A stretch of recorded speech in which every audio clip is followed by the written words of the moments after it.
পৃথিবীতে এমন এক মানুষ ছিলেন যার মৃত্যুর ১৫৫ বছর পরেও তাকে দাফন করা হয়নি।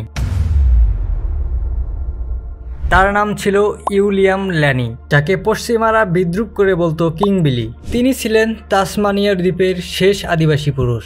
উইলিয়াম ল্যানির জন্ম আনুমানিক ১৮৩৫ সালে। তখন তাসমানিয়ার নাম ছিল ভ্যান ডিমেন্স ল্যান্ড। সেখানকার আদিবাসীরা ছিল শান্তপ্রিয় মানুষ।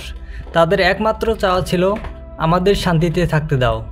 কিন্তু ব্রিটিশ উপনিবেশিরা ঘোষণা দিল এই দ্বীপে কেউ নেই। এরপর শুরু হলো এক ভয়ানক গণহত্যা, যা ইতিহাসের পরিচিত কালো যুদ্ধ নামে। পুরুষদের হত্যা করা হলো, নারী ও শিশুদের বন্দি করে পাঠানো হলো তথাকথিত সভ্যতা শিবিরে। সেখানে তারা মারা গেল নির্যাতন, রোগ ও অপুষ্টিতে। উইলিয়াম ল্যানি ছিলেন সেই অল্প কয়েকজনের একজন যিনি বেঁচে গিয়েছিলেন। তাকে পাঠানো হয় ফিল্ডার্স দ্বীপে, যেখানে তার পুরো জাতি প্রায় নিশ্চিহ্ন হয়ে যায়। শেষ পর্যন্ত তিনি ছিলেন তাসমানিয়ার শেষ আদিবাসী পুরুষ। পরে তিনি হোবার্ট শহরে চলে যান এবং নাবিক হিসেবে কাজ শুরু করেন। কিন্তু ইউরোপীয়দের কাছে তিনি ছিলেন এক নমুনা মানুষ, যাকে তারা গবেষণার জন্য সংরক্ষণ করতে চায়।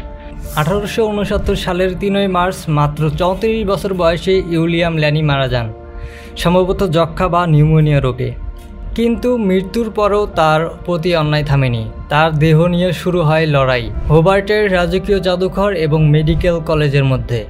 শেষ পর্যন্ত তার মাথা কেটে নেওয়া হয়, চুরি করা হয় তার খুলি ও দেহের অংশ, তথাকথিত বিজ্ঞান গবেষণার নামে। ১৫৫ বছর পেরিয়ে গেছে, তবুও তাসমানিয়া সরকার এখনও চেষ্টা করছে উইলিয়াম ল্যানির মর্যাদাপূর্ণ সমাধির ব্যবস্থা করতে। তিনি ছিলেন এক জাতির শেষ সন্তান, যাকে সভ্যতার নামে পৃথিবী থেকে মুছে দেওয়া হয়েছিল। মানবতার নাম করে কত ইতিহাস আজও রক্তাক্ত। যদি ইতিহাসের এই অজানা গল্পটি ভালো লেগে থাকে তাহলে ভিডিওটি লাইক দাও। এমন আরও তথ্য জানতে সাবস্ক্রাইব করো।